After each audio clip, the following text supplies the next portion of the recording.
I got my first job at 17, stocking shelves at a grocery store that smelled like expired milk and industrial-strength cleaning supplies. The pay was just enough to cover gas and maybe a meal or two at a drive-thru. My parents had made one thing clear: if I wanted to go to college, I had to help pay for it. That wasn't a suggestion, it was a rule, as solid as the roof over our heads, which I was lucky to live under rent-free. College wasn't some burning dream of mine. I wasn't chasing some high-powered career or envisioning my name on a fancy diploma. But my parents? They wanted bragging rights. They wanted to sit around at family get-togethers and beam about their son, the future doctor, lawyer, engineer, whatever sounded impressive to their friends. So, I worked. Every shift they'd let me take, every holiday, every weekend. I was the guy who covered for anyone, the one who never had time for parties, road trips, or even a real hobby. While my classmates were making memories, I was unloading boxes in the stockroom and dodging the manager's weird obsession with squeezing every last ounce of labor out of me. By the time I scraped together enough to cover my first semester, I was already exhausted.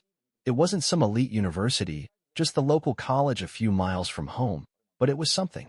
I thought maybe, just maybe, my parents would ease up. They didn't. And my sister, Layla? She had a completely different life. She was 4 years younger than me, and from the moment she was born, it was like the universe had handed her a golden ticket. She wasn't particularly brilliant or talented, but that never mattered. She had this way of tilting her head just right, letting a single tear slide down her cheek, and suddenly every problem in her life became an emergency my parents needed to fix. Layla didn't get a job in high school. She didn't need to. My parents covered everything: her phone, her clothes, her school trips. When she complained about not liking her car, my dad magically found a way to upgrade her to a new one. Meanwhile, I was driving a rusted-out sedan that made a dying walrus noise every time I turned the key. At first, I didn't resent her. She was my sister, and I figured that was just how things went. But after a while, it became impossible to ignore. It wasn't just favoritism, it was like they were living in two completely different realities. I was breaking my back, and Layla was breezing through life on a cushion of endless parental support. Then came the moment that broke me. I'd been grinding through my second year of college, balancing night shifts at a warehouse and weekend shifts at the grocery store. My grades weren't perfect, but considering I was working close to 60 hours a week, I was doing pretty damn well. One night, after a particularly brutal 12-hour shift, I walked into the house, dead on my feet. My mom and dad were sitting in the kitchen with Layla, and they were practically glowing. "We have some exciting news," my mom said, voice dripping with that fake sweetness she reserved for big announcements. I blinked, too tired to play along. "We bought Layla an apartment," Dad said, like he was revealing he'd won the lottery. I thought I misheard. "You, what?" "It's just a small place near campus," Mom added. "So she doesn't have to deal with noisy dorms or bad roommates. We want her to have a space where she can really focus on her studies." I stood there, frozen. They had just spent what had to be a small fortune on a brand new apartment for my sister, a girl who had never worked a day in her life, who had never worried about money, who had never had to choose between textbooks and groceries. And me? I was barely scraping by, drowning under tuition, rent, car repairs, and the endless exhaustion of trying to survive. I let out a dry, bitter laugh. "Are you serious?" Layla wrinkled her nose. "It's nice, I guess. But the kitchen's kinda small." Something inside me snapped. "They just bought you an entire apartment?" I spat. "And you're complaining about the kitchen?" My mom shot me a look so sharp it could have cut through steel. "Don't start, Alex. This is a big milestone for your sister. You should be happy for her." Happy? Happy that my parents had just casually spent what was probably 200 grand on my sister while I was rationing gas money? Happy that, no matter how hard I worked, I would never be enough for them? I turned, stormed up to my room, and slammed the door. For the first time in my life, I felt something shift. I was done. For years, I had played the role they wanted, the responsible one, the independent one, the one who didn't need help. But that night, I realized something. I wasn't going to win this game. And if that was the case, then maybe it was time to stop playing. The morning after, I woke up still fuming. I barely slept, replaying the moment over and over in my head, my parents sitting there, all smiles, gushing about the apartment they bought for Layla, while I was scraping by on my own. It wasn't just unfair, it was an insult. I barely looked at my dad when I stumbled into the kitchen, exhausted from a night of restless anger. But he wasn't about to let me get away that easy. "About last night," he started. sipping his coffee like we were about to have a casual conversation. I think you owe your sister an apology. I nearly dropped the mug I was reaching for. I laughed, a dry, humorless sound.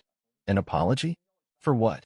Dad set his coffee down, that classic stern look settling on his face, the one that meant he was done arguing and expected compliance. You ruined the moment for her.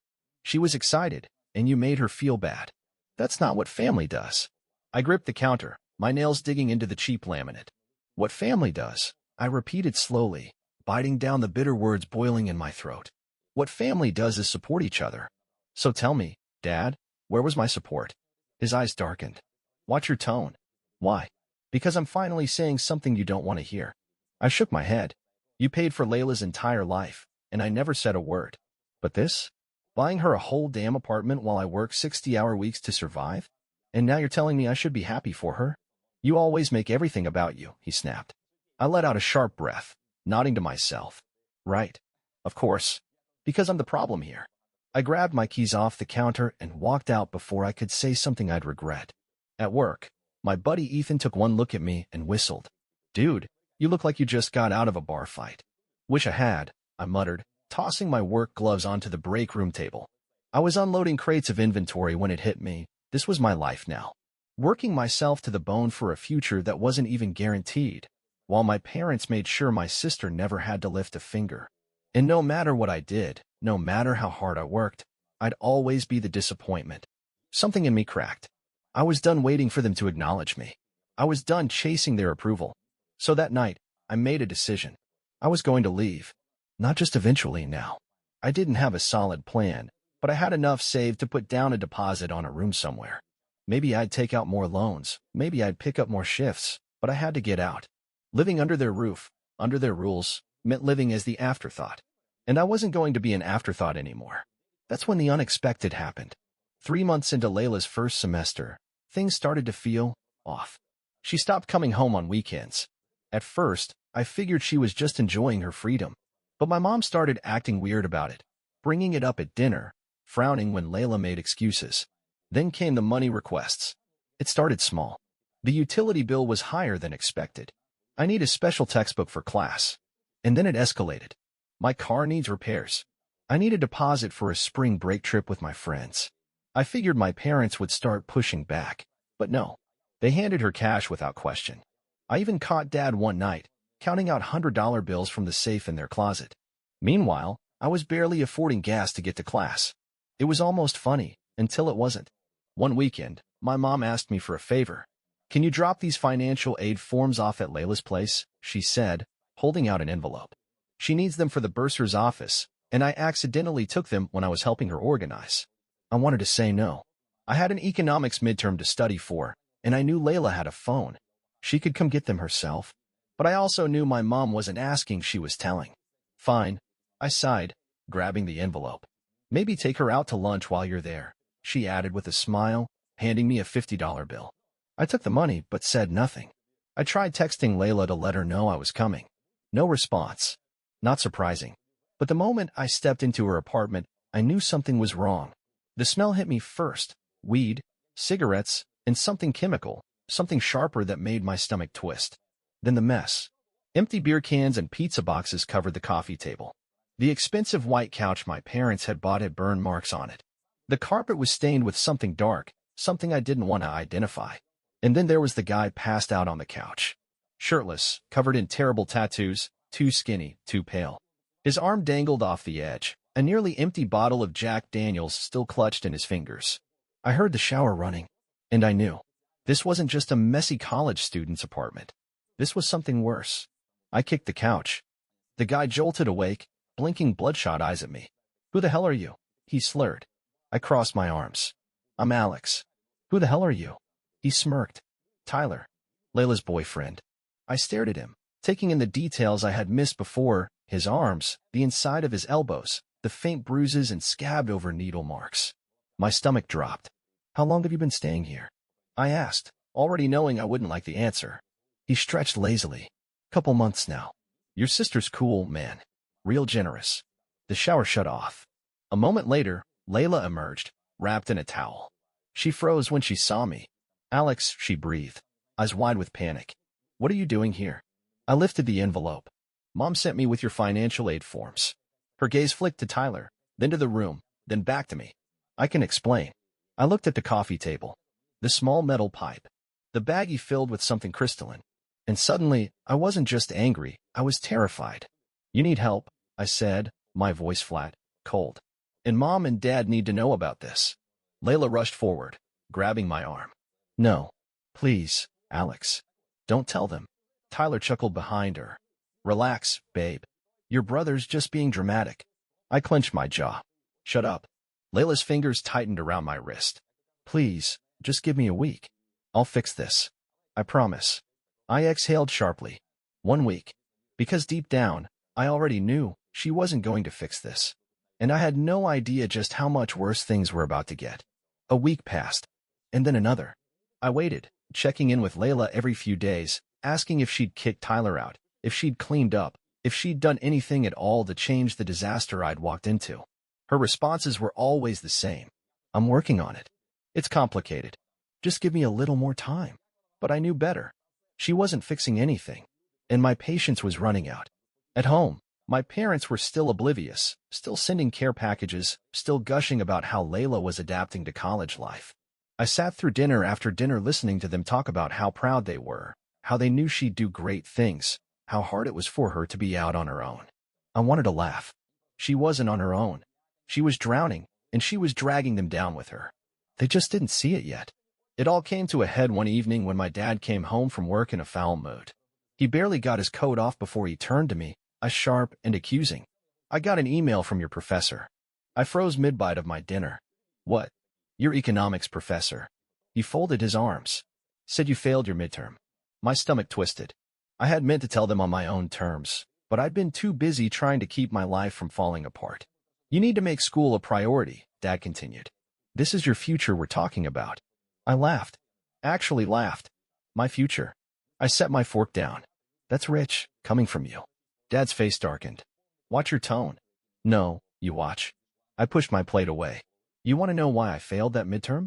Maybe because I'm working 2 jobs, barely sleeping, and paying for everything on my own while you're throwing money at Layla like it's Monopoly cash. Mom bristled. That's not fair.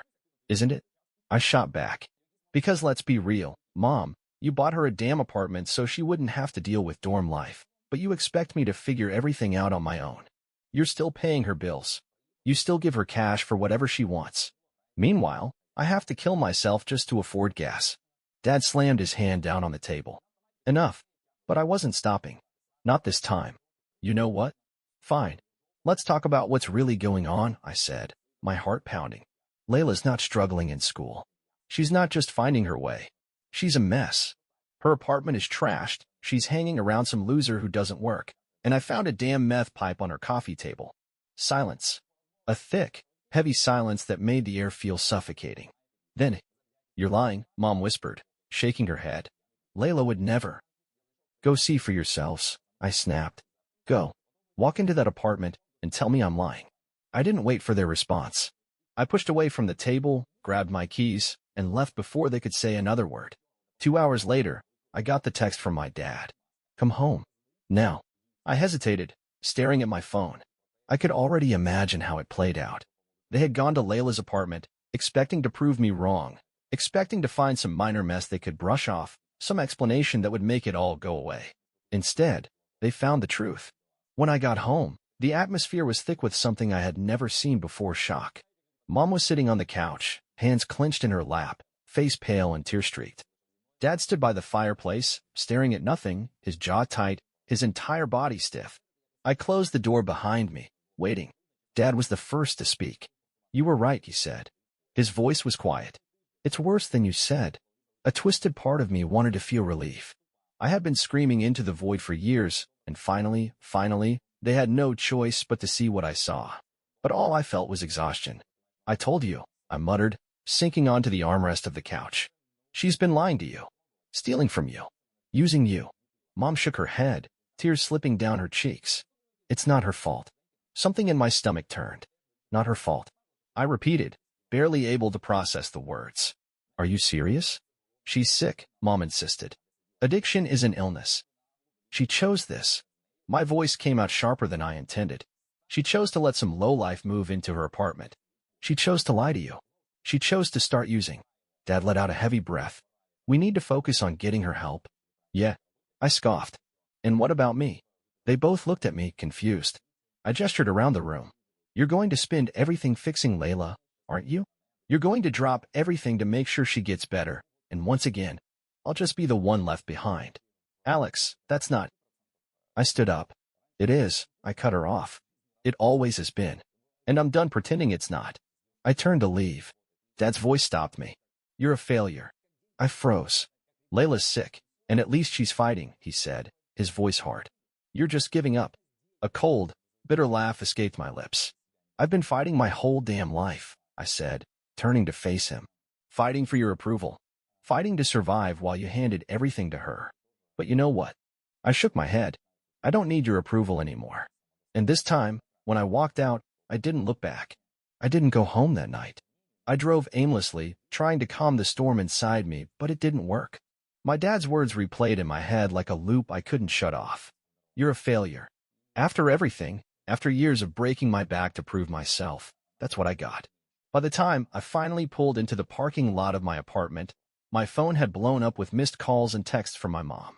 Please, Alex, don't leave like this. We need to fix this as a family. Family. Right. I tossed my phone onto the passenger seat and let my head fall back against the headrest. I was done. No more waiting for them to see me. No more hoping for change. No more pretending that if I just worked hard enough, I'd be treated like I mattered. That night, I made a choice. I was getting out.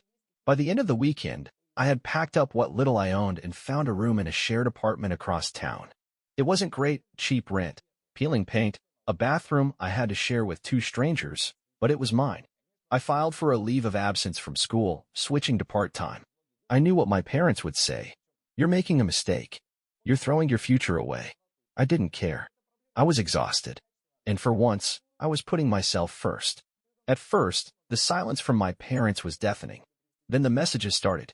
At first, they were guilt trips. You're abandoning your family. Layla needs us right now, and you're being selfish. This isn't the time for you to run away. Then came the demands. You need to come back. We need to have a serious discussion about your future. I ignored every single one. I worked. I slept.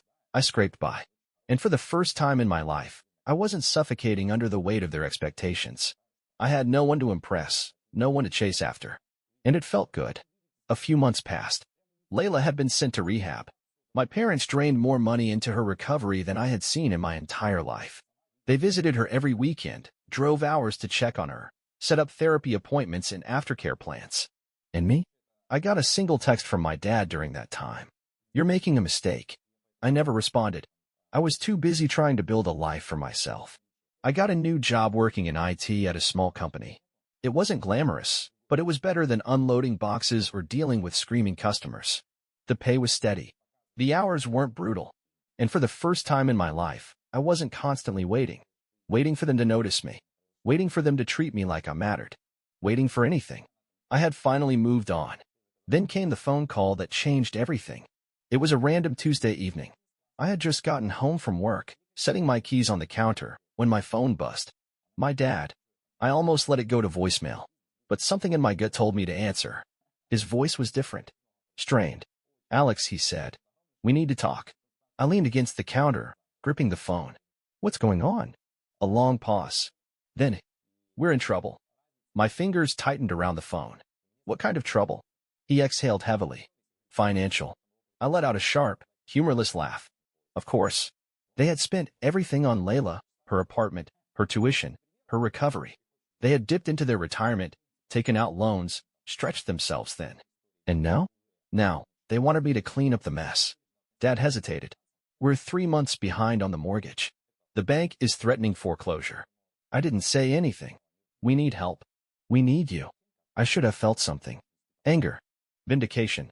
Maybe even satisfaction that karma had finally caught up with them. But all I felt was tired. I rubbed my eyes. What about Layla? Dad sighed. She's giving what she can, but she's still getting back on her feet. I laughed. Of course she is. It was always the same. Layla made the mistakes, and everyone else paid for them. I leaned against the counter, staring at the worn-out apartment I had worked my ass off to afford. The groceries I had bought with my own money. The bills I had paid without help. And they wanted me to save them? I took a slow breath. I can't help you. Silence. Then, Alex. My dad's voice hardened. This is your family. I closed my eyes. No, I said. You made your choice a long time ago. And so did I. I hung up. And this time, I didn't feel guilty. The fallout was exactly what I expected. At first, there was silence. The kind that was meant to make me feel guilty, to force me into calling back, into second-guessing myself. Then came the texts. We just need a little help, Alex. You know we'd do the same for you. I don't understand how you can turn your back on us. I read them all, but I never replied. Because they wouldn't have done the same for me. Because when I was struggling, they never once stepped in. Never once made my life easier. Never once bought me a single thing to lighten my load. And now, when they were sinking, they wanted me to save them? I was done being the safety net. Then, 2 weeks later, my mother showed up at my apartment. I wasn't expecting it. When I opened the door and saw her standing there, I almost didn't recognize her. She looked smaller somehow, tired, worn out, like the years of blind devotion to Layla had finally caught up to her. Alex, she said softly, please, just talk to me. I wanted to slam the door in her face. But instead, I stepped aside and let her in. She walked in slowly, looking around my tiny but neat apartment, taking in the small details, the furniture I had paid for with my own money, the framed pictures on my shelves, the life I had built without them. She sat down at the small kitchen table and folded her hands. I know you're angry, she started. I let out a sharp breath. That doesn't even begin to cover it. She nodded. I didn't realize how much we failed you. I blinked. She looked up at me, and for the first time in my life, I saw something in her expression that had never been there before. Regret. I was so focused on Layla, on making sure she had everything she needed. I didn't see what we were doing to you. She swallowed. And I'm sorry, Alex. Truly. But we're in trouble, and I'm begging you. Not as your mother, not as someone who expects it, but as someone who's desperate. Please. I exhaled through my nose, crossing my arms. You want $15,000. She flinched, like hearing the number spoken out loud made it real. We just need to get back on track, she said quickly. If we can catch up, we can start fresh. I swear we won't ask for anything else. I studied her. The old me, the one who used to crave their approval, who used to dream of being seen, being wanted, would have caved. But that version of me was gone. I can't do that, I said. Her face crumpled. Alex. You want my help now. But where was this energy when I was struggling? I gestured around my apartment. Where was this concern when I was working myself into the ground just to survive? She opened her mouth, then closed it, her shoulders slumping. I love you, I said, and I meant it. But I'm not your backup plan. Tears welled in her eyes. She looked down at the table, nodding slowly. Then, after a long, painful pause, she stood up. I understand, she whispered. And then she walked out. They lost the house. Layla had to move in with a roommate and actually start paying her own way. My parents rented a modest 2-bedroom apartment in the next town over. Dad found a better job, one that didn't come with the same prestige he was used to. Mom stopped talking about Layla like she was royalty and started seeing her for what she really was, a grown woman who needed to stand on her own 2 feet. I heard about all of this secondhand, through mutual relatives, through brief conversations with my mother when she would text me updates, never asking for anything again. And me? I thrived. I finished my degree. I got a better job, a real job, one that paid well and didn't require me to break my back every day just to make ends meet. I moved into a better apartment, then a small house. And most importantly, I found peace. For the first time in my life, I was free. Not from struggle, not from responsibility, but from the weight of trying to be enough for people who had never truly seen me. And that was worth more than any approval they could ever give me. Years passed. At first, my parents kept their distance. The messages became fewer and fewer. Holidays were awkward, quiet affairs, short visits, stilted conversations. They had stopped asking me for money, but the distance between us had settled like a permanent fog. Layla, surprisingly, managed to stay clean. I heard she finished her community college program and got a job as a receptionist at a law firm. She wasn't thriving, but she wasn't crashing either. It was more than I expected. Then, one evening, I got a call from my mother. Not a text, not a guilt trip email. A real call. I almost didn't answer. but something told me to pick up. Alex, she said, her voice softer than I remembered. We want to see you. I didn't say anything. It's not about money, she added quickly, as if she knew that was my first thought.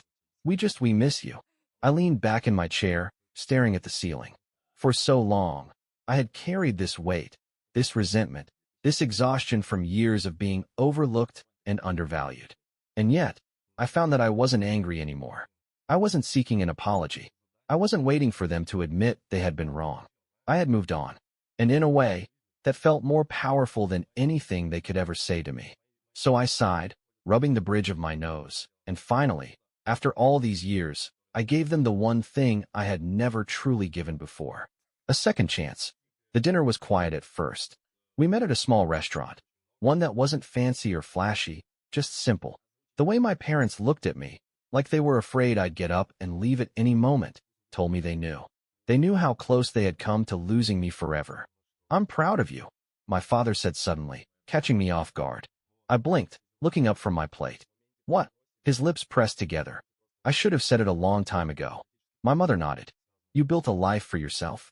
You did it all on your own. And I know we didn't make it easy for you. I didn't respond right away. Because what was there to say? Nothing could undo the past. Nothing could erase what had been done, what had been lost. But maybe this was enough. So I took a slow breath, met their eyes, and nodded. Yeah, I said quietly. I did. And for the first time in my life, that was all that mattered. The drive home that night was quiet. For the first time in years, I didn't feel like I was running. There was no storm brewing in my chest, no weight pressing on my shoulders. Just calm. When I pulled into the driveway of my home, the one I had earned without anyone's help, I sat there for a while, staring at the porch light flickering in the cool night air. I thought about the boy I used to be, the one who had worked himself to the bone for people who never saw him, the one who had tried so hard to be enough. And I realized something. I didn't need their approval. I never had. I had been chasing something that was never meant for me, and in doing so, I had nearly let it define me. But now I had built something better. When I stepped inside, I was greeted by a wagging tail and an excited bark. Baxter, my strange little rescue mutt, trotted up to me, tail thumping against the floor. I bent down, scratching behind his ears as he licked my hand. Mia peeked her head around the corner, already in her pajamas, her dark hair a mess from falling asleep on the couch. Hey, she murmured, rubbing her eyes. How'd it go? I shrugged, stepping further inside, shutting the door behind me. Better than I expected. She stretched, yawning. Did they ask for money? A smirk tugged at my lips. Not this time. Mia studied me for a moment, her gaze sharp even in her sleepy state. And how do you feel? I thought about it. Really thought about it. And for the first time in my life, the answer was simple. I feel free. She smiled, pulling me toward the couch, curling up beside me as Baxter flopped onto the rug with a sigh. For years, I had lived under the weight of their expectations, their favoritism, their constant dismissal of everything I worked for. I had spent too long wondering if I would ever be enough. But now, sitting there with the woman I loved, in a home I had built on my own, with a future that was mine, I realized the truth. I had never needed them to see me, because I had seen myself, and that was enough. I thought that was it. I thought I had closed the book on my past and moved forward. But then, the knock on my door came. It was late, too late for visitors. Mia was already asleep, and Baxter had lifted his head from the couch, his ears twitching. I hesitated before answering, a strange feeling curling in my stomach. When I opened the door, my blood ran cold. Layla stood there, her hair a tangled mess, her eyes wild, darting over her shoulder. She looked thinner, her clothes hanging off her frame like she had lost weight fast. There was something in her eyes I hadn't seen before, pure, unfiltered fear. I need your help, she whispered. I almost laughed, almost slammed the door in her face. But then I saw the bruises on her arms, the way she clutched a small duffel bag to her chest, knuckles white. And then she said the words that froze me in place. They're coming for me. I stepped back. Who? She swallowed hard. I messed up, Alex. Really bad.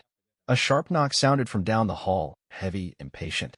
A shadow moved past the frosted glass of my apartment building's front door. Layla's breathing turned ragged. Please, don't let them find me. My heartbeat slammed against my ribs. I had spent my whole life watching Layla get bailed out, watching my parents fix her mistakes. But this wasn't something they could throw money at.